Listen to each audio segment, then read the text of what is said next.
রাশি অনুযায়ী ভালো দিকটা আমরা সবসময় তুলে ধরি এবং সেটাই জানাই যে কার কোনটা ভালো হবে। আজকের আমি রাশিগুলোর 12টা রাশির নেগেটিভ দিকটা তুলে ধরছি।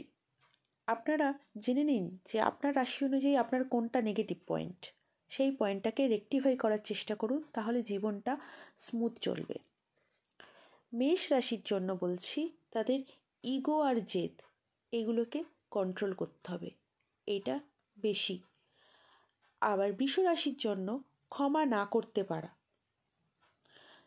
মিথুন রাশির জন্য অত্যন্ত ফ্রিকেল মাইন্ডেড হওয়া। কর্কট রাশির জন্য অত্যাধিক সেন্সিটিভ, এটা তাদের নেগেটিভ দিক। সিংহ রাশির জন্য সব জায়গাতেই লিডারশিপ করা। কন্যা রাশির জন্য পারফেকশন খোঁজা, সমস্ত কিছুতে পারফেকশন খোঁজা। তুলা রাশির জন্য সিদ্ধান্তহীনতায় ভোগা। বৃশ্চিক রাশির জন্য সন্দেহ ও অধিকারবোধ, এগুলোকে কন্ট্রোল করতে হবে। ধনু রাশির জন্য স্বাধীনতা প্রেমী।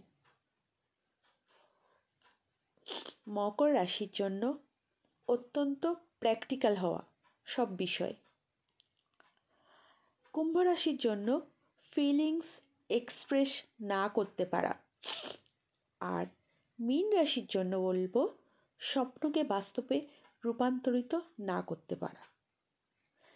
এই জিনিসগুলো যদি আপনারা নিজেদের মধ্যে চেঞ্জ আনেন এবং এটা বুঝে যদি নিজেদেরকে চেঞ্জ করেন, তাহলে দেখবেন জীবনটা আরও ভালো হতে চলেছে।